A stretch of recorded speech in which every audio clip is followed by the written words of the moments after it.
جه دنگ امریکا ل واشنطن پایتخت بینر هجا ام خلک کنوی جه برنامه کرد کانکشن جوارا پیشکش دکن سلاوی من صالح دمیجرو ین هفکارا من بفراو نوری بله بینرانی خوشویز امروز برنامه کی دیکی کرد کانکشن که لکومالک هوالو راپورتی سرنج راکش پیکات و پیشکشتان دکین لوانج هوالو راپورتکان سبارت بدوین هوالکان لپیوند به شری اوکراینیا و هر وها کومالک گفتگو راپورتمان بو آماده کردون.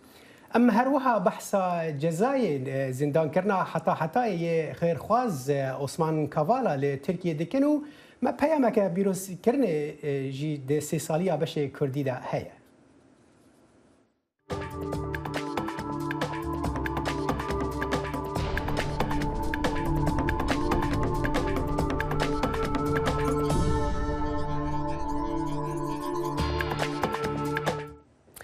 سروک پارلمان هرما کردستان عراق رواز فایق پیروزباهی خواهج بو دنگ امریکا شاندن ده سالوگرا سیهیا دا مزراندنا بش کردی دنگ امریکا دا فرمو ام به هفرا لی گهداری بکن. تمنی بش کردی دنگ امریکا لبیتا 30 سال. چیت هیا بو بش کردی دنگ امریکا وکو سروکی پارلمان؟ یەکێکە لە باشترین سەرچاوەکانی هەواڵ و راپۆرت کە ئینسان حەزەکە گوێ لێ بگرێ و بە جۆرێک بێلایەنی خۆی پاراستۆ کە جێی تەقدیری هەموو لایەکە لە زەمانێکە کە میدیای بەرپرس بە دیاریکراوی ڕەنگە لە هەموو دنیا شەوا بێ بەڵام ئێمە متابعێکی باشی میدیاکانی جیهان نەبین بەڵام بە دیاریکراوی لە زەمانێکە کە لە هەرێمی کوردستان میدیای بەرپرس زۆر کەمە بۆ ئەوەی هاوڵاتێکی کوردستانی گوێ لێ بگرێ دەنگی ئەمریکایەکێکە لە دەنگە ممەیەز و تایبەتەکە. دوو پەیامنێری بەشی کوردی دەنگی ئەمریکا لە ساڵوەگەڕی 124 ساڵەی ڕۆژنامەگەری کوردیدا بوون بە براوەی خەڵات. تۆڕی ڕۆژنامەنووسانی کورد لە سووریا خەڵاتی نەورۆز ڕەشۆ پەیامنێری دەنگی ئەمریکایان کرد بەهۆی ڕۆماڵکردنی ڕووداوەکان لە ئەفرین لە کاتی هێرشەکانی تورکیا بۆ سەر ئەو ناوچەیە. هەروەها کۆڕێک تێلێکۆم خەڵاتی پەیامنێر سەلام عەبدوڵایان کردووە. سەلام جیا لەوەی کە وەک پەیامنێری دەنگی ئەمریکا کار دەکا سەرنووسەری گۆڤاری سفۆریشە کە تایبەتە بە منداڵان. پەیوەدارا کۆشکاسپی جێنساکی دەبێژە ئالیکاریên بهتر یەن چەکان کو ئیرۆژ عالیە ئەڵمانیا و نەروێجێ و هاتنە ڕاگەهاندن بۆ یوکراینایە یەکێتیە ناتۆ و وڵاتên ئەوروپی نیشان دەدە کو ڕوبەڕووبوونا تشتێ ئەو وەکو شەرێکی هۆڤانە لە یوکراینایە دەبینن. ئەمریکا و هەڤالبەندên وێنین ناتۆیە هەوڵ دەدن کو وەختێ خوا بدن تۆپ و چەکên گران ئێن دن دا کو بشینن کو جوداهیەکێ چێ بکەن. ئەڵمانیا دێ چەکên دژی فرۆکەیان بدە یوکراینایە و ڕاوێژکارێ ئەڵمانی ji بۆ شاندنا چەکên گران یەن وەکو تانک و ئاڵاوێندن یەن زرخی ڕاستی فشارێ دەبێ. وەزیری بەرگری ئەمریکا لۆیدۆستۆن شەوی سێشەمە دوای ئەوەی لە بنکەی ئاسمانی ڕامستنی ئەمریکا لە ئەڵمانیا لەگەڵ هاوپەیمانان و هاوبەشەکان کۆبوویەوە گەڕایەوە ئەمریکا. ئۆستۆن دوای کۆبوونەوەکە گوتی شەڕی ئۆکراینیا توانای سەربازی ڕووسیای لاواز کردووە و هێزەکانی زیانی گەورەیان بەرکەوتووە و هەروەها کەلوپەلی سەربازی زۆریان لە دەستاوە و ژمارێکی زۆریش لە چەک و تەقەمەنیەکانیان بەکارهێناوە. ئەو گوتی ئەوان لە ڕاستیدا لە ڕووی توانای سەربازیەوە لاوازترن لەو کاتێک کە دەستیان بە شەڕەکە کردووە و بەهۆی سزاکانی شەوە ناتوانن کەلوپەلەکان دابین بکەنەوە. ئۆستۆن ڕەخنەی لە هۆشداریەکەی سەرگی لاڤڕۆڤ وەزیری دەرەوەی رووسیاش کرد کە ڕایگەیاندبوو هەڕەشەی پێکدادانی ناوکی نابێت بەکەم سیر بکرێت و ئەو گوتی ئەوە زۆر مەترسیدارە.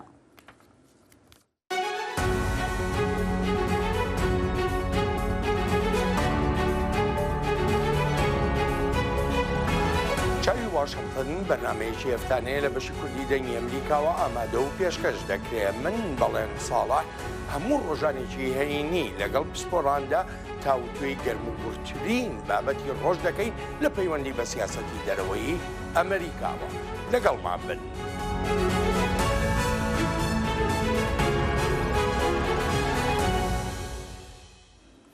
بله بفراو شر روسیا دژی اوکراینیا که روسیا پیشبینی اولی که کرد که چند روزا دا بداوی بینه و که اپراسیون که لشکری بناف کرد لبراسیجی و نزدیکی دمهان درش کریه و گلک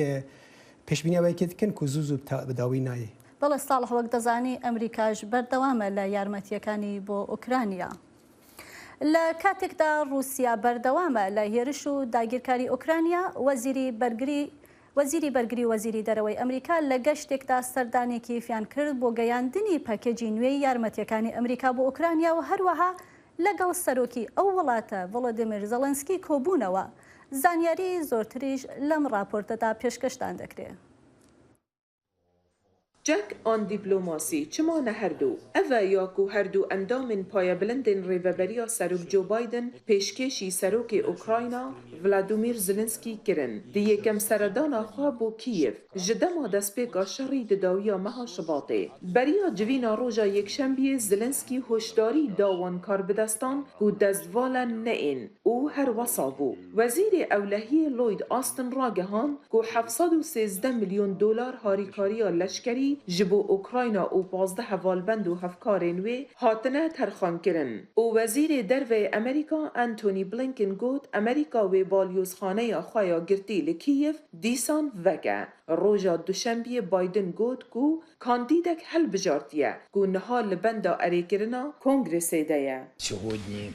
в Києві в такий дуже відповідальний, важливий момент для Îro нас. li Kiyevê di demeke wisa girîng û dijwar de ye bo welatê me. Ez gelek spasiya Amerîka dikim, got alîkariya Ukrayna dike. Her wisa jî dixwazim spasiya Serok Joe Biden bikim ji bo piştgiriya wî ya kesane ji Ukrayna re. Blinken got ku seredana wan kete heftiya heştemîn ya vî şerî de. بديتنا من اف دما جرينج بو عملوا وربن دما جرينج بو جو اوكرانيا را جبو شري دما جرينج بو ام دانستاندرين راستو خو بهور كري بكن سبارت پشتوانيا ما لسر اولهيه ابوري حول مروفاني ودي سان دانستاندنا لسر فشار ام لسر روسيا دادنين بكن و بيجواجونان دبروكن شري دا Lê şirovekar dibêjin ev seredane li paş maye jiya hindek serkirdeyên Ewropî. هەندێک وڵاتên dinyên Ewropî balwêzxaneyên xwe vegerandine kêfê. Di cîhaneke rastî de hûn dixwazin Amerîka di pêşengiya van pêngava de bibînin. Ew ne yekem balwêzxaneyek ku berî şerê ji Ukrayna derkeve û ya dimahekê bû ku vegeriya. Hin şirovekarên din jî dibêjin ku ev ragihandinên dîplomatîk girîngin. Yek ji pirsên here giring ewa ji encama kombûnê diyarkirî ew e Amerîka behsî amadekariyan bû hinartina diplomatan bû Ukrayna diket heta bû demekî Kurd. Hinartina diplomata ji nişkekê ve bû Lviv bû danana konsulxanê li wêrê ev e di rastî da diyarkirina piştevaniyeka mezin e bû hikûmeta Ukrayna û gelê Ukrayna ku pêgiriya Amerîka berdewam e. Roja duşembiyê Koç Gaspî got ku ev harîkariya wê berdewam bin lê dibe ku di zêdebûna pevçûnan de bêne guhertin. Di derbarê planameya bê ka wê çawa xuya bike û têde çi were pejirandin ez dikarim bêjim ku ev plan hê jî bi tevahî nîqaş û pêşniyarin ku wê serok ji karbidestên xwe yên leşkerî werbigire û em ê wan bi kongresê re gotûbêj bikin. Ez di nehelwestek deme ku wê sînordar bikim. Lê kengî wê bidawî bê ew ne diyar e. Lê daxwaza Zelenskî ji Amerîka ew bû ku pêtiviye ku Amerîka ji bo ewlehiya paşaroja welatê wî pêşeng be û gerantiyê bide. بۆ زانیاری زۆرتر لەسەر ئەم سەردانە دەڕۆینە لای هاوکارمان بەڵێن ساڵح. بەڵێن ئەو کاتت باش دەمێ بزانم ئەم پشتیوانیە سەربازیانەی ئەمریکا بۆ ئوکرانیا تا چەند گرنگن بۆ سەرکەوتنی ئەو وڵاتە لە ئەم شەڕەدا کە رووسیا سەپاندوێتی بەسەریدا. لەم هەلومەرجەی ئێستادا بەفراوە هەموو پشتیوانیەک بۆ گەلی ئۆکرانیا و بۆ حکوومەتی ئۆکرانیا گرنگجی تایبەتی خۆی هەیە بە تایبەتی ئەم پشتیوانیە لەشکریانە بەڵام دەمێنێتەوە سەر ئەوەی ئەو بودجانەی کە تەرخان کراون بۆ پشتیوانی ئۆکرانیا چی دەنێرێت ئەو چەک و تەقەمانیانە چین چکە گوێمان لە زۆرێک لە سەرکردەکانی ئۆکرانیا بووە داوای چەکی پێشکەوتوو دەکەن داوای موشەکی دوراوێژ دەکەن داوای تانکی پێشکەوتوو دەکەن هەروەها داوای سیستمی دژە ئاسمانی دەکەن بۆ بەرەنگاربوونەوەی ئەو هێرشە ئاسمانیانەی کە حکوومەتی رووسیا دەیکاتە سەر وڵاتەکە ئەمە بێ لەوەی کە داوای فڕۆکەی جەنگیش دەکەن کەواتە تەواوی پرسەکە دەکەوێتە سەر ئەوەی چ جۆرە چەکێکە کە دابین دەکرێت بۆ ئۆکرانیایەکان. بەڵێن دەمێ بزانم ئەم پشتیوانیە لەشکریانە بەسن بۆ سەرکەوتنی ئۆکرانیەکان؟ بێگومان هەروەکو پێشتری ژاماژەم پێکرد کاریگەریەکی زۆر گەورەی دەبێ بەسەر ئاڕاستەکانی شەڕەکەەوە سەرکەوتن یا سەر نەکەوتن بەڵام لە هەمووی گرنگتر ئەوەیە شانبەشانی ئەم پشتیوانیە لەشکریانە گەمارە و ئابوووریەکانی کە خراونەتە سەر رووسیا ئەمەش بەشی خۆی گرنگە لێرەدا پێویستە ئاماژە بەوە بکرێ ئەو گەمارویانە لەگەڵەوەدا کە کاریگەریەکی زۆر گەورەی هەبوو بەسەر ئابووری و بەسەر دارایی رووسیاوە بەڵام هێشتا نەگەیشتۆتە ئەوەی کە بگوترێ گەماروی بواری وزە دراوە لە رووسیادا سەرچاوەکانی داهات لە ڕێی وزەوە کە رووسیا هەیەی سەرچاوەیەکی ئێجگار گەورن بۆ دابینکردنی بودجە بۆ ئەم شەڕەی ڤلادیمیر پوتین سەپاندوێت زۆر باشە بەڵێن ئەگەر بکرێ بە کورتی پێمان بڵێ وەک دەزانی لەسەر پرسی ئۆکرانیا دابەشبوونێک هەیە بۆ نمونە وڵاتی چین یا هندستان وەک هەندێک وڵاتی تریش نەهاتوونەتە ڕیزەوە بۆ بەرەنگاربوونەوەی ئەو شەڕانگێزیانەی رووسیا کە بەرامبەر ئۆکرانیا دەیکات ئایا ئەم وڵاتانە دەتوانن بەردەوام بن لەسەر ئەو جۆرە سیاسەتانەی خۆیان؟ بەردەوامیان کەوتۆتە سەر درێژە پێدانی بەرژەوەندیەکانیان هەر یەکێک لە وڵاتانی کە جەنابەت ئاماژە و پێکردن بە شێوەیە لە شێوەکان ناکۆچیەکانی نێوان ئەمریکا لەلایەک و چین لەلایەک ئەمریکەکە لەو هۆکارانەی کە چین هەتا ئێستا نهاتۆتە ڕیزەوە هندستان کۆمەڵە بەرژەوەندی تایبەتی هەیە بەرژەوەندی لەشکریە بەرژەوەندی ئابووریە هەروەها بەرژەوەندی تری بازرگانی هەیە لەگەڵ وڵاتی رووسیادا لەبەرەوە ئاسان نییە کە بگوترێ هەروە بە زوویی دیان و پێشم وایە ینی ئەگەر بێت و بەڵێن زۆر سپاس بۆ زانیاریەکان سپاس بۆ بەڕێزت بەرپرسن ئەمریکی دەبێژن ئەو پر بە خەمن لە دۆر تندوتژیا کو لە ئۆرشەلیمێ دەبە لێبەلێ بە ساربوونە هەردوو حکوومەتین ئیسرائیلی و فلەستینی و باڵکیشاندنا لە سەرانسەری جیهانی لەسەر شەرێ لە ئوکراینایە دەبە و ڕێڤەبەریە بایدن نکارە بە پر تشتان بکە ji بۆ ژنوڤە دەستپێکردنا پەیڤەژوویە ئاشتیە یا ڕۆژهڵاتە ناوین راپۆرتا پەیامێرە دەنگی ئەمریکا لێ کۆشکا سپی پاچی ویدا کۆسوارە ئاگاهین بهتر هەنە شەڕ و پێکدادانی ڕۆژی هێنی لە نێوان حکوومەتی ئیسرائیل و خۆپێشاندەرانی فەلەستینی لە خانوبەرەی ئەلەقسا شوێنێکی پیرۆزی قۆدس لە ئۆرشەلیم ڕوویدا لە مانگی ڕەمەزاندا توند و تیژی سەرانسەری حەوتوو سەدان فەلەستینی و چەندین پۆلیسی ئیسرائیلی بریندار کردووە پشتیوانانی گروپی میلیتانی حەماس بەنێو غەزەدا ڕێپێوانیان سازدا ترس لە پەرەسەندنی خراپتربوونی دۆخەکە زیاتر بووە بەڕێوەبەرایەتی بایدن بە جددی داوا لە هەردوو لایەن دەکات گرژیەکان کەم بکەنەوە وتەبێژی کۆشکی سپی بە دەنجی ئەمریکای گوت ئێمە بەردەوام داوا لە هەردوو لایەن دەکەین دان بە خۆیاندا بگرن خۆیان لە کردداری وروژاندن و زیادەڕەویکردن بپارێزن و پارێزگاری لە حرام ئەشریف بکەن. زوویەکی ئەم حوتووە ئیسرائیل وەڵامی هێرشەم و شێچەکانی میلیتانانی فەلەستینی بە هێرشی ئاسمانی دایەوە کەمە گەورەترین ئاڵۆزی لە وەتامانجی پێنجی پارەکە بووە کە بۆ ماوەی 11 ڕۆژان لە نێوان ئیسرائیل و حەماسدا ڕوویدا. بەڕێوەبەرایەتی بایدن خەریکی وتوێژ لەگەڵ لایەنەکانی خۆرەڵاتی ناوڕاست بۆ و هێشتاش وتوێژێکی کۆشکی سپی لە نێوان کاربەدەستانی باڵای ئیسرائیل و فەلەستین لەبەرچاو دەگرێت ئەگەر دۆخەکە گونجاو بێت وەک گوتەبێژی ئەنجومەنی ئاسایشی نیشتیمانی بە دەنجی ئەمریکای گوت بەڵام بە تیشی خستنە سەر شەڕ لە ئۆکراینەوە کارە گرنگەکانی تر وەک چاکبوونەوە لە پەتای کۆرۆنا وێ ناچێت بەڕێوەبەرایەتی بایدن لەو کاتەدا بۆ دەستپێکردنەوەی وتوێژەکانی ئاشتی پێداگری بکات. بە لەبەرچاوگرتنی ناکۆکیری وانفەت و حەمەس و هەروە حکوومەتی ئیسرائیل و دۆخی لاوازی سیاسیان بەڕێوەبەرەتی بایدن تەنیا دەیەوێت هەندێک خاڵ دەستنیشان بکات و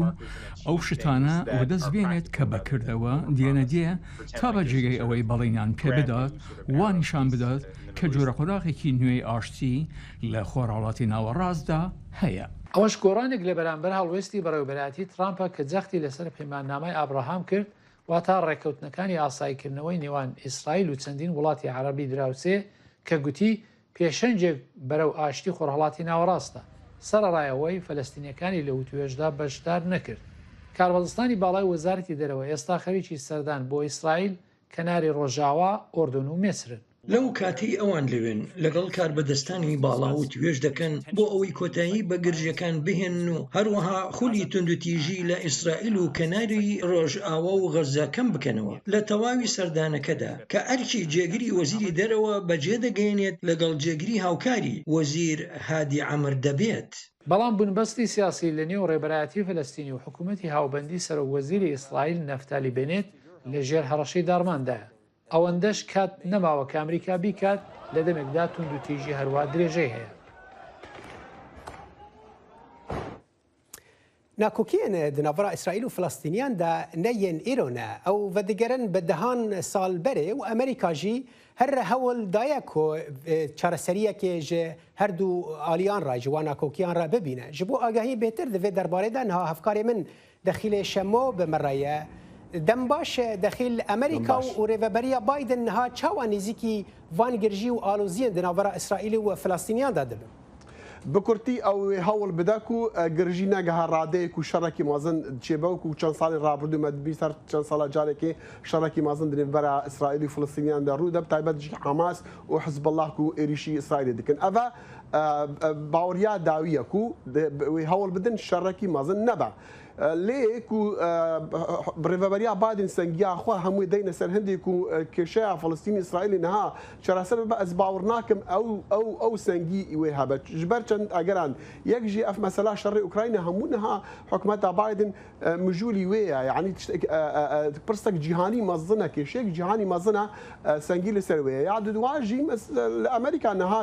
چەند دەمێکی کورتی هەڵبژاردنێن دەمێ نیڤیەن کۆنگرسی ئەمریکی دەست بێ بکەن دیسان ئەمریکی وێ مژولی وێ بن لۆما ئەس باوەڕ ناکەم و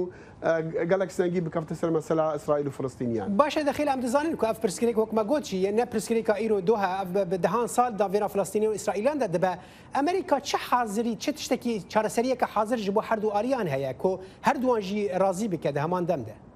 ڕاستیژیم ئەم نابیسم چ چارەسەری هەنە پشتی ئەو چارەسەریا سەرۆکی بەرێ جۆرج بۆش ڕاگەهاندی و دوو دەولەت پێکڤ بژین دوێ هەرێمێدا بە ئاشتی ئەو چارەسەریا هەری وەکوبین پراتیک و لاجیک بوو ji بۆ مەسەلا ئیسرائیلی فلستینیان و باوەڕ دەکەم هەموو ئالیە نفنەتەوەیژی ئەوانە پەسەند کردیا ئەتانەها بتر شوێنینە و باشتر ژێژی نابە. بەشێک چارەسەری ئەوە پەیوەندی ئیسرائیل و عەرەبان بە هەڤرا باش بە ئەم دەزانن دەخیل کۆ سەرۆکێ بەرێ دۆناڵد ترامپ ڕێکەفتنێک دناڤێرا ئیسرائیل و هەنێک وڵاتین عەرەبی دەدا بناو ڕێکەفتنا ئەبراهام ڕەوشەوەی ڕێکەفتنێن هات چاوەیە دە سەردەما سەرۆکتیە جۆ بایدندا. ئەس باوەڕ ناکەم پێشکەتن هەنە من چ پێشکەشن دوێ بوارەدا نەبیستنە لێ وەکو تەژی گوت ئەو دەمێ ڕێڤەبەریا سەرۆکی بەرێ دۆناڵد ترامپدا و بەتایبەتیژی هەوڵێن زاڤایی وی کۆشنەر بوون ji ber ku ew bixwe cihû bû hewlek gelek taybet hatdan ji bo çend welatên kendavî bikevne rêketinê bi İsraîliyan re û çêbû ew çêbû lê niha divê rêveberiyê da tiştê nû heye ez bawer nakim tiştê nû hebe divê buwarê da wekî me gotî kêşeyên ku nihayê cîhanê hene gelek mezinin bawer nakim ew sengî danin ser wî kişî çûka rastiyek heye mesela İsraîlî Filistîniyan bûye meseleyek bê çareserî و هیویژی نینە کو چارەسەری هەبە لۆمان هەوڵە هەرە مەزن و هەوڵە هەرە یەکەم ئەوەیە و شەر چێنەبە مەزن چێنەبە هەرکو ئەمریکا هەوڵ دە چارەسەریکە بدە جارێکدن پرسکرێکە گەدن دەردکەوە هەوڵێ گەلک سپاس بۆ ئاخافتنێتە دەخیل سپاس سەرچاوان بەلێ بەفراوە تزانی کۆ براسیژی وەک دەخیل گوتی پرسکرێکەکە ینی هەر جارێکی ئەمریکا هەوڵ دە چارەسەریە ڕەوشە فلەستینی و ئیسرائیلێ بکە جارێکدن پرسکرێکێک دەردکەوە و بەڵێ ساڵە وەک دەخیل و ئێوەش باس ئاماژەتان پێکرد شارەزایان پێیان وایە کە شەڕی ئوکرانیاش لەوانە ببێتە هۆی ئەوەی ئەمریکا کەمتر سەرنج بخاتە سەر پرۆسەی با بڵێن ئاشتی لە خۆرهەڵاتی ناوەڕاست هەروەها هەواڵی گرنگتریشمان هەیە لەم بەرنامەیەدا هەواڵێک سەبارەت بە چالاکوانێکی تورک کە ڕوبەڕووی سزای هەتایی زیندان بووەتەوە لە تورکیا بەڵام پێش ئەوە با بڕۆینە لای ناوبڕێکی کورت و دەگەڕێینەوە لاتان. زایڵی داهێنان بەرنمەیەکی فەرهەنگی و هوەری بەشی کوردی دەنگی ئەمریکا من ئاسۆ جەبار لە واشنگتن دیسیەوە هەردوو هەفتە جارێک دەبمە میوانی ماڵەکانتان لەگەڵمان.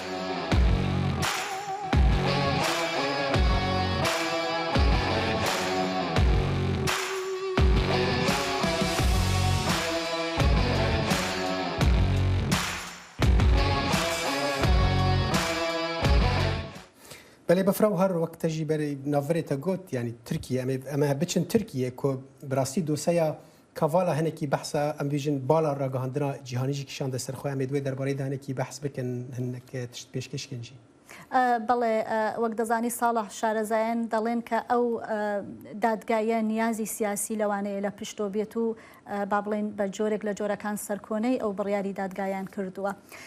عوسمان کاڤاڵا چالاکوانی تورک ڕۆژی دووشەمە بە تۆمەتی هەڵدان بۆ ڕوخاندنی حکوومەت و دابینکردنی پارەی ناڕەزایان لە دژی حکوومەتی تورکیا لە دادگایەکی تورکیا زیندانی هەتایی بەسەردا سەپێنرا و ئەمەش لە کاتێکدایە کە دادگای باڵای ئۆروپا دەڵێت دادگاکە نیازی سیاسی لە پشتەوە بووە. گرتنی کاڤاڵا لەلایەن تورکیاوە پاڵپشکەرانی کاڤاڵای سەرسام کردو ئەو بۆچوونەی بەهێزتر کرد کە تورکیا پرۆسەیەکی دەستگیرکردنی هەڕەمەکی دەست پێ کردووە. سەرکردەیەن ئۆپۆزیسیۆنا تورکیە سۆزدانەک و هەوڵە بەتاڵکردنا جەزایên dijî خێرخواز عوسمان کاڤاڵا û heft kesên din bidin. Ji bo agahiyên bêhtir divê derbarê de niha hevkara me Özlem Yasak bi me re ye. Dem baş Özlem agahiyên dawî divê derbarê de çi ne? دم باش صالح وکی کو me dojê temaşevanê xwe agahdar kir dengê Amerîka şopandina bertegên biryara dijî Kavala û heft kesên din ji nêz ve dişopîne li hin eger em biçin Tirkiye nava Tirkiye li hundirê Tirkiye xwepêşandan gelek xwepêşandan hatin kirin di serî de li paytaxt Ankara û li İstanbul û herwa li serenserê Tirkiye di van xwepêşandanan da tenê li İstanbolê 51 kes hatine desteserkirin li gor pêzanînên walîtiya İstanbolê her wiha li û opozisyona Tirkiye daxuyaniyên xulê dijî desthilatdariya hikûmeta Erdogan û dijî biryarê bi tundî berdewam dikin. Belê Özlem Amerîka em warin ser helwasta Amerîka divê derbarê de Amerîka xemên xwe derberî bûn li dor vî cezayê dijî Kavala. Yani li Amerîka behsa çi dibe divê derbarê de? Belê bi rastî ne tenê li Amerîka lê di asta navneteveyî de em dikarin wekî hûn dizanin do berdevkê Wezareta Derve ya Amerîka Ned Price bi daxuyaniyekî nivîskî bi tundî biryar şermezar kiribû û ji Tirkiye xwestibû ku dem û dest Kavala berdin herwa gelek welatên Awropî û rêxistinên mafên mirovan yên navneteveyî jî bi rastî em dikarin bêjin ku biryara dijî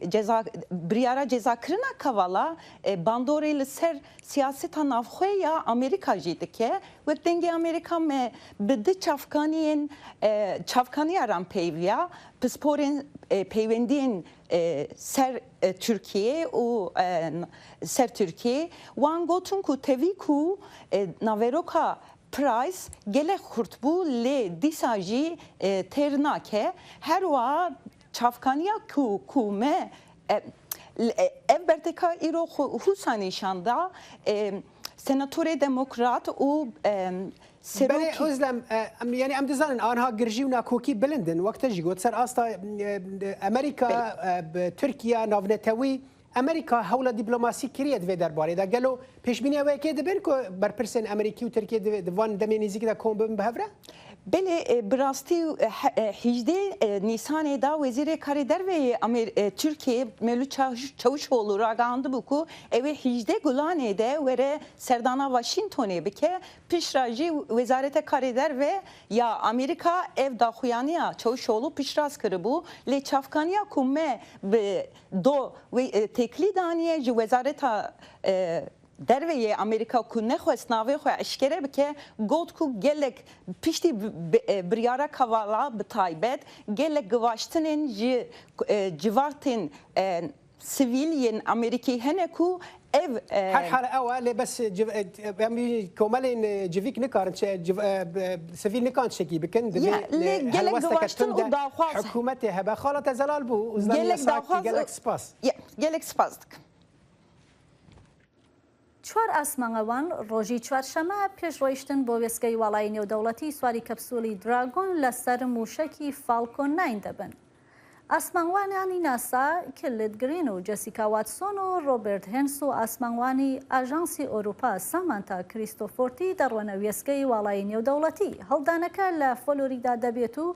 دوای 16 کاتژمێر لە هەڵدانەکەش بڕیارە بگەنە وێستگەی وڵایی نێودەوڵەتی.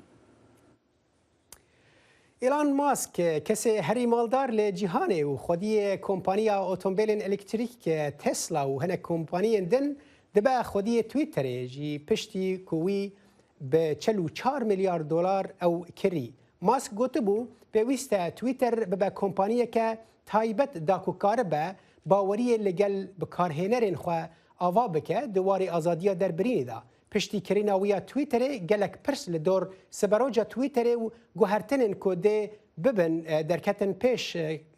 ماسک آنی زمان کو ده تویتر یعنی پیوستی لگور یاس هبه کو پیگیریه بکه لگل یاسه نشتمانی یا کو آزادیا در برینی لسرانسری جیهانی درد بره تف بگره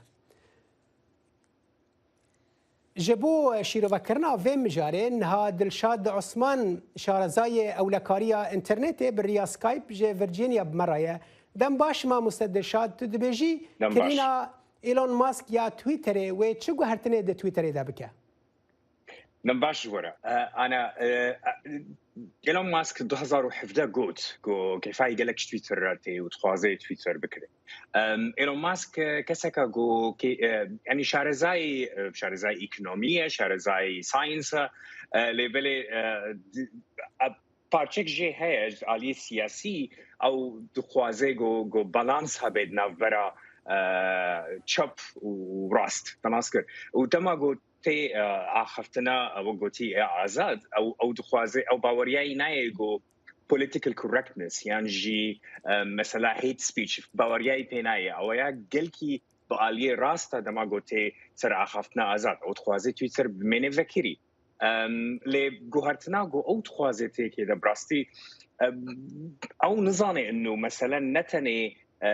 كسن التويتر كاردكن او يجتكن تخوازن كنترولا اخفتني بكي بلي قانون هنا الاوروبا قانون هنا ناهيلنت ويجي بحثوا كيكر كيكر شادوجي بحثوا كيكر كدوي تويتر بيقرب بفان ياسين من الاجتماعي يعني درباري اخفتنا ام بيجين دربرين ازاديه دربرين ده بس برس براسي يعني قال لك در كفا بيش اللي قال لك ولطان اللي قال لك جهانكو شما ايلون ماسك تويتر يذكر يعني ام دزان وقتها قلت يعني كسكي ابو واري ابوريدا مالدارك شما بتايبتي تويتر يعني جرينجيا تويتر بو ايلون ماسك شيل غور خوندناته وكليستيكا از براسيش ترد بيجو الى تويتر بو ايلون ماسك وكليستيكا الاستيكا او تخوازي كنترول بك انا نقطاك هي تويتر بويا او سبيس جو كسن لكريبتو كرنسي بيتكوين دوج كوين فان عملاتي شفركيري لي كاردك انه اويا ايلون ماسك كسكا كيفاي قالك جوي واريرتي از نرينا مدا او يال بيش روج نريت خوازي كنترولا في سبيسي بكيش بو كنترولا كريبتو كرنسي بكي ابي يك جوان تشتايا اد دويجي ايلون ماسك بهترين كاري وي يعني بزنسي وي تسلا انا بورين كومباني يعني جي سبيس اكس يعني دايفرسيتي يعني جي تنويع تناسب تدنينا او تخوازي هرب عليه بيور تك عليه سوشيال نتورك وكو كسكا تخوازي بزنسي خو فرحتر بكي تشتك باشا كي دلشاد ببرز اخفتان تدبر ما تخوازم بهتر برسان اشتبكم يجيبوا كان بهتر وقت يعني تقاربي برسفي بهتر بدي يعني تويتر دما ببك كومبانيه كتايبت لسر اصلا جواكي ام ميديا جواكي تشواتي يعني بري تشدكر دما ببك كومبانيه كتايبت وتشبكه يعني فرق جوازي تشيل غور خوندنات انا تويتر براتشيتكي دريا ادفرتايزمنتس اعلانات براتشيتكي لي وقتي فرصنا زور هنجبو تويتر جو فرحتر ببي يكش عليه كريبتو كرنسي البيني موجتك تشيبل ود بلكي تويتر ببي بايمنت سيستم انا ظانم جهه برا خلق براد شنين جافرا يعني از نرينامد انه بوتنشال هيا جبو تويتر جو بهتر برا جي تشيكي ادد نيزيك دواري اولكاريا انترنت ده اف تشواتي يعني تغهرتن تشد با دماكو كومبانيا كوهاج كومبانيا كان ببيجن كو شيرين خو هنا ببا كومبانيا كتايبت كو كسك ثاني وكو ايلون ماسك ببا خدي جيرا من باور غهرتن جوي علي ويتشي بتويتر بلاتفورما كي باش جالي او لكاري بلاتفورما كي ذكريه نوكا بلاتفورم دي وك فيسبوك مثلا جارنا غرتيا جبولو جالي او لكاري جالي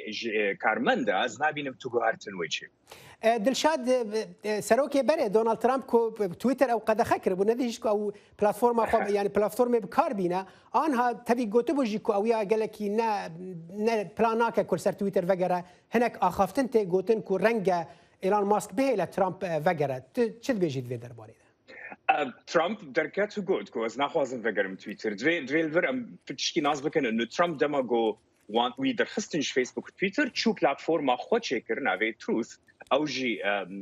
yanî platformeke civakî ye û Trump keseka kê xelk gelkî dixwazin bixwênin çi ew dike nas çi dinivîse ji bo wilo wekû business wekû kar baştir e jêra gol ser platforma xwe bimêne û nevegerê Twitter من باور ترامپ و وگری توییتر بلکی 2024 دما انتخابات جارك دي election شيد بن بلکی وگری بس انا از نبینم ترامپ وگری برای خالت زلال بو دلشاد عثمان شارزاری اولکاری انترنت تجویلات ورجینیا مربوی گلک سپاس بو دماته سپاس سپاس بله بفراو يعني براسيس شيء بالكشه يعني كسك وها مالدار للدنيا كو تويتر جي دوان سالين داويدا قالك بيشكتن كرين يعني نيسكي 200 مليون كس روجانه تويتر بكارتين افجي بلاتفورم كقالك جرين جاجبو كسكي وك امبيجن بله وهروها بلاتفورمك كزورترين كاريغري لسر بابلين خطي سياستي وڵاتەکان دادەنێت ڕاستە و سەرکردەی مەزنین جیهانیژی هەموو لێ دەرێک داخبن دەڵێ دەگوان لەگەڵ نزیکبوونەوەی جەژنی ڕەمەزان بازار و دوکانەکان جوڵەیان تێکەوتووە و خەڵک هەڵدەدەن پێداویستیەکانیان وەک جلوبەرگی جەژن و شەکر و شیرینی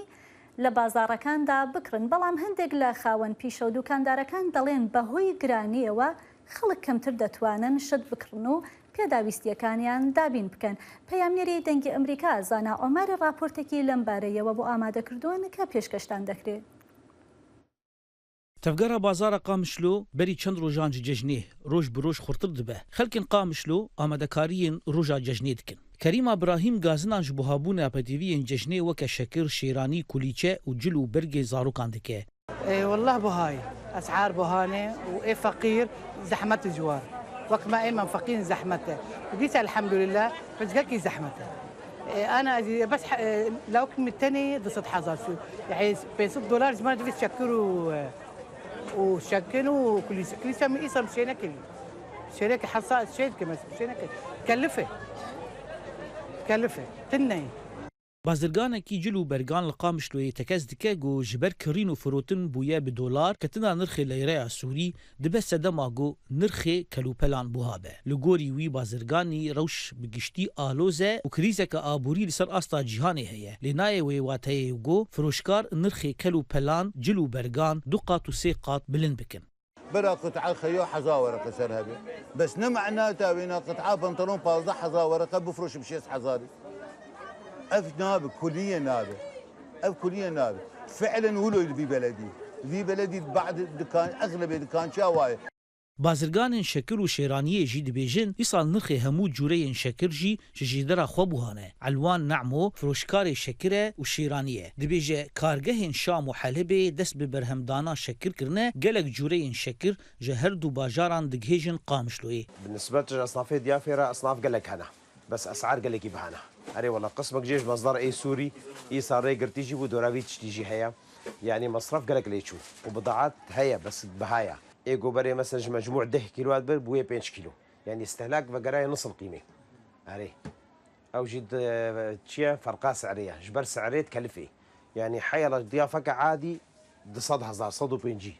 أب تكلفة بيا اشتغل جرابي Hin bazirgan dibêjin got yek ji sedemên sereke ji buhabûna nirxê pêdiviyên cejnê durbûna jêderên wan kel û pelan û baçeyên tê nestandin her wiha ketina nirxê leyreya Sûrî beramberî dolarê Amerîkî dihêle got ne li gorî karînên xelkê be nemaze got karmendên hikûmeta Sûriyê û yên rêveberiya xweser ji mûçeyên xwe bi leyreya Sûrî werdigirin lê dimîne got alîkariya kesên got koçberî Ewropayê bûne bi kes û karên xwe re hinekî fişarê li ser milê wan kêm dike Zana Umer dengê Amerîka قامشلو دەنگی ئەمریکا سەرچاوەی متمانە پێکراوی هەواڵ و زانیاری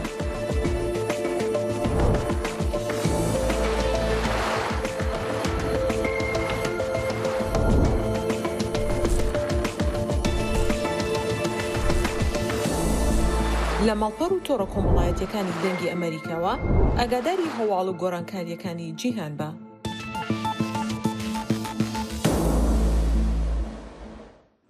بەڵێ ساڵح دەڕۆینە لای بابەتێکی سەرنجڕاکێش کە لەوانە بێ بۆ زۆر خەڵک سەرنجڕاکێش بێ بۆ خۆم هەروەها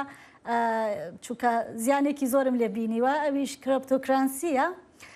بزانین دوای هەواڵەکان لەم بارەوە دوان ساڵین داویدا بە تایبەتی هەردوو ساڵین کۆرۆنادا و خەڵک لە ماڵی خۆبوو gelek bazar doê derbarê de bû ez jî yek ji wan kesan bû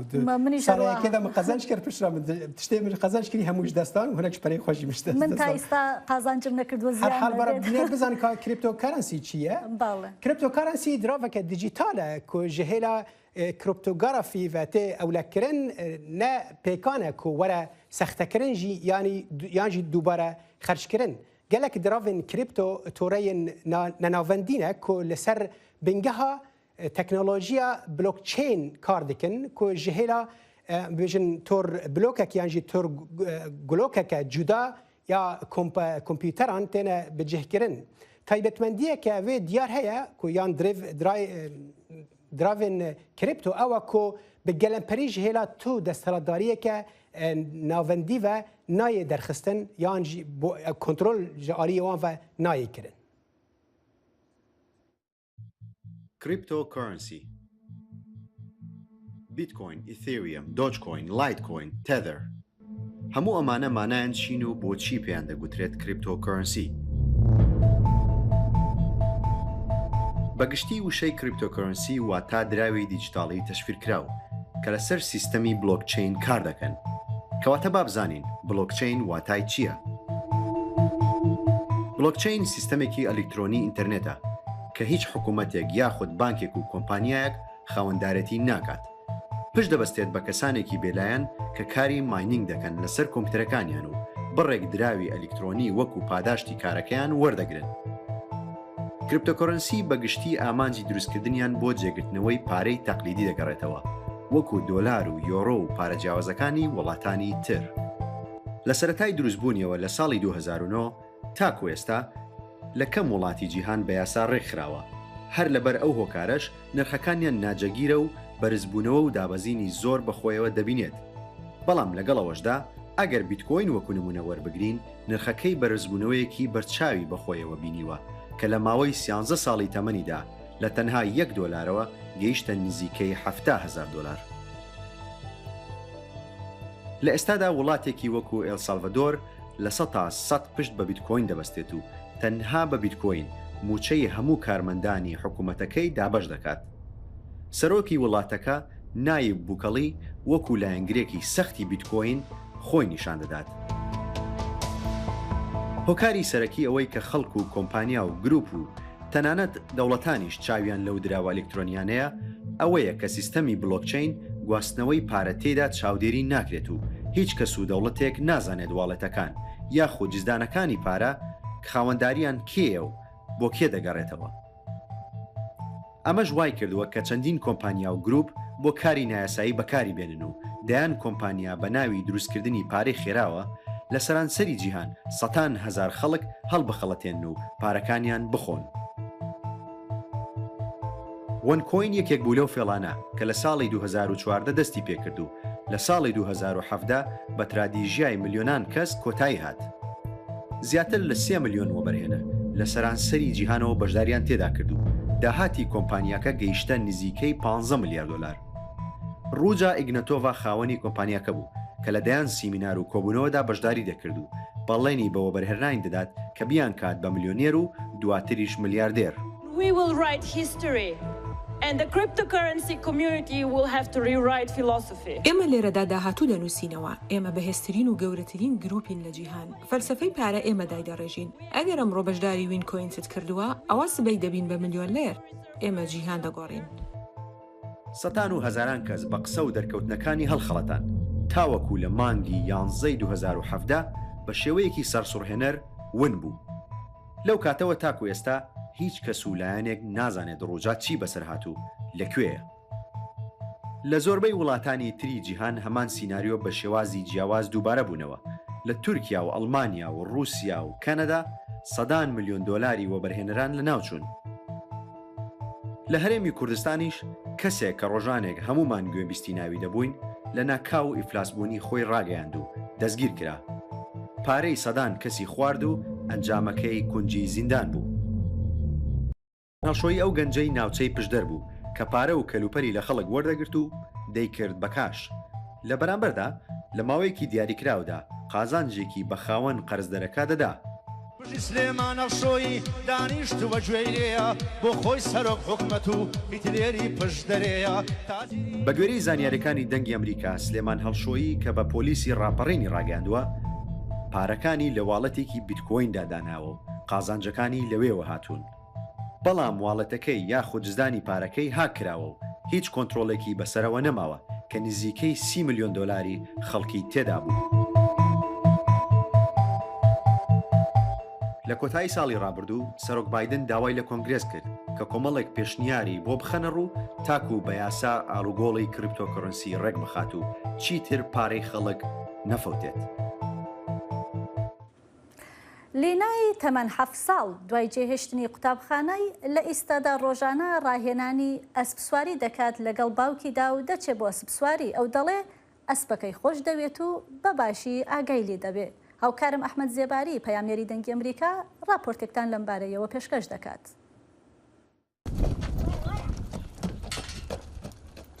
لە تەمەنی 7 ساڵیدایە و بۆتە ئەسپسوارێکی چاک.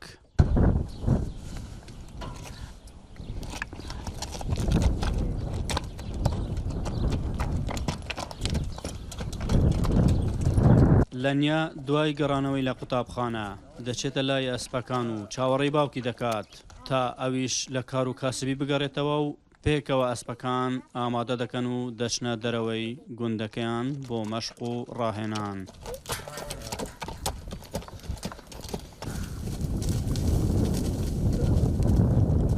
زۆر ئەمنی خۆشی ڕۆژانەیەک سعات مەشق ڕاهێنانی پێ دەکەم. هەموو ڕۆژان لەگەڵ خۆم خواردنی لۆ دەبەم، سێ و قەند لۆ دەبەم، چمان هەبی لە ماری ئەوەی لۆ دەبەم. وەڵا گەرکەش و هەواکە گونجاو بێت بۆ ڕاهێنان ئەوان ڕۆژانە لەو دەشت و بیابانانە تا 2 کاتژمێر سەرقاڵی ئەسپسواری دەبن وەک باسییان لەوە دەکرد. بەخۆی ئەگەر بمانەوێ بڕۆین دەتوانین 10 کیلۆمەتر 15 کیلۆمەتر بڕۆین، چەندجار 4 کیلۆمەتر 5 کیلۆمەتر هەر لە بۆ خۆشی خۆمان ڕۆیشتینەوە گەڕاینەوە. توانای زۆر زۆرە ماشەڵای ینی کێشەی ئەوەی نییە برێ هیلاک ببی یان برێ ناتوانم زیاتر بڕۆم، هەرچەند لەسەر پشتی ئەسپەکەی بێ ئەوەندە زیاتر زەوقی دەبتەوە.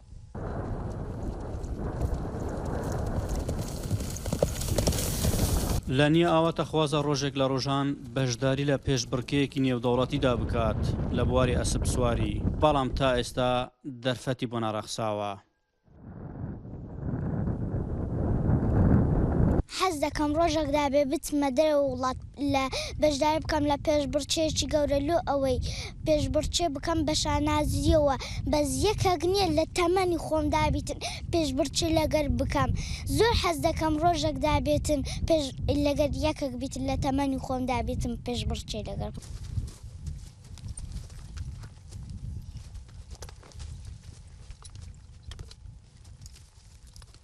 بەخۆی لەنیا هەر لە تەمەنی 5 ساڵ و نیو 6 ساڵیەوە جیاواز لە منداڵەکانت کە بە عەرەکەتر و ئەوە تر چالاکتر بوو، ئەسپیشی زۆر خۆشویست کە ئەو ئەسپەشی بە هەدیە وەرگرت زۆر زیاتر تەرجیع بوو. ئەمنیش بەڕاستی ڕێگەم پێدا کە سوار چاچی بکاتن و لەو تەمەنێ ڕافێر ببیتن لە بۆ ئەوەی لە داهاتوودا بتوانیت ببتە سوار چاکەی نێودەوڵەتی نەک هەر لێرکوانە لە کوردستان سوار چاچی ئەنجام بداتن، بتانی بستە بانکێش بکرێ بستە دەرەوەی وڵاتیش لە بۆی هەموو دنیا بزانی کە منداڵێک لە تەمەنی 6 ساڵی و 5 ساڵ و نیویەوە دەستی بە سوار چاچی کردێ و بوویتە سوار چاکەی زۆر بەتوانە. دوای تەوابوونی مەشق و ڕاهێنانەکانیشیان پێش خۆر ئاوابوون ئەوان دەگەڕێنەوە شوێنی خۆیان کە دانیشتووی گوندی ئیلینجاخی سەر بەناحیەی قۆشتەپەی پارێزگای هەولێرن. ئەحمەد زێباری دەنگی ئەمریکا، پارێزگای هەولێر. بەڵێ ساڵح بەڕاستی راپۆرتێکی سەرنجڕاکێش بوو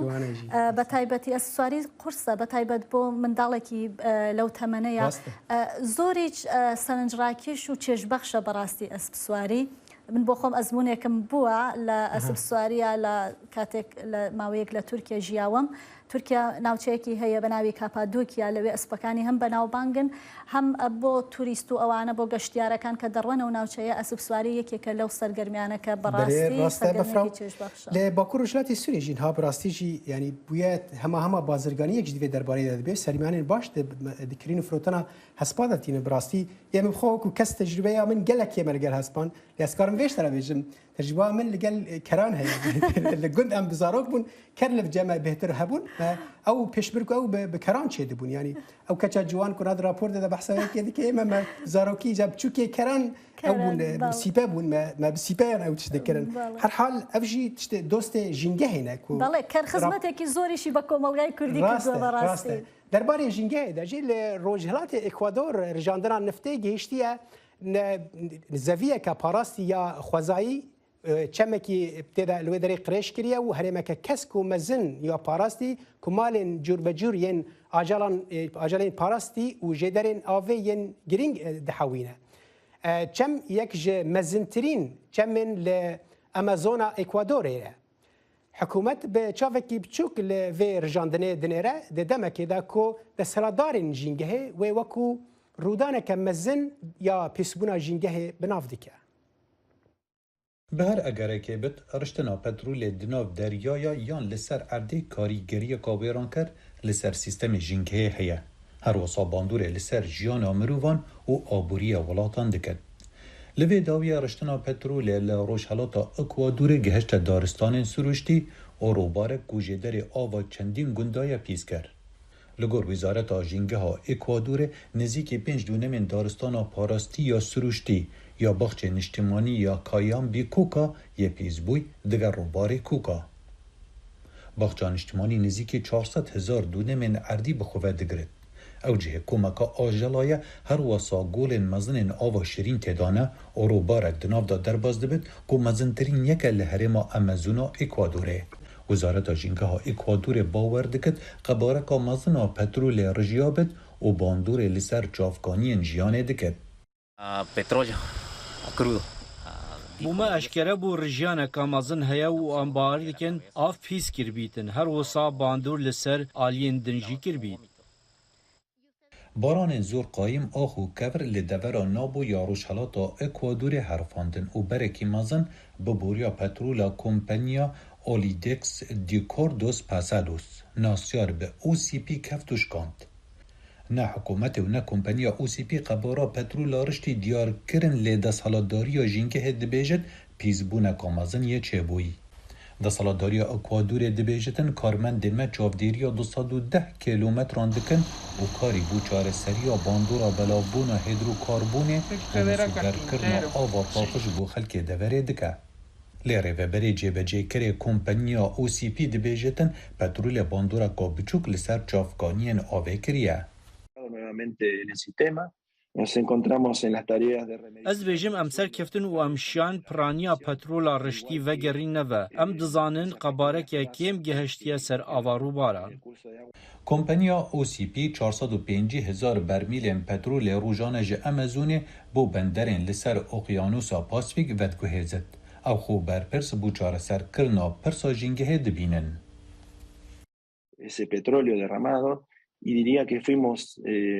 Me karîbû çareseriya ziyana avê û şînkahiya keftî bikin. Her wiha ziyanekêm awa bi devera di navbera rûbar û deryayê de ketî.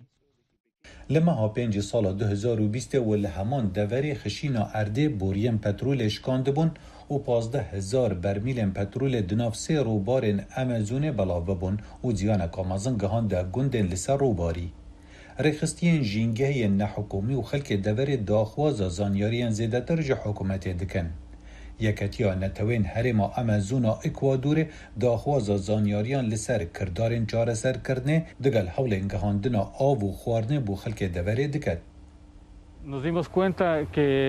Bêneka zor nexweş tê. Kompanya OCP em veguhastin ji ber ku me neşabû em binvin. Ez û hevjîna min û kurê min ji ber bêhnê me nikarîbû binvîn. Ji ber vê yekê em bi hotelekê hatin veguhastin. Petrol, dîzel bêhin serêşan min hez dikir dê verişiyem. Afirandina petrolê berhemê here mezina Ekwadorê ye. و اوه بویه را دویه لدمکی کرد لامریکا باشور چه ببید پشتی رشتنا 12,000 برمیل پترول دناف دریایا برانبر ولات پیرو گزیانه که مزن دگهین تا سیستم جینگه لامریکا باشور خالد فتاح دنگ امریکا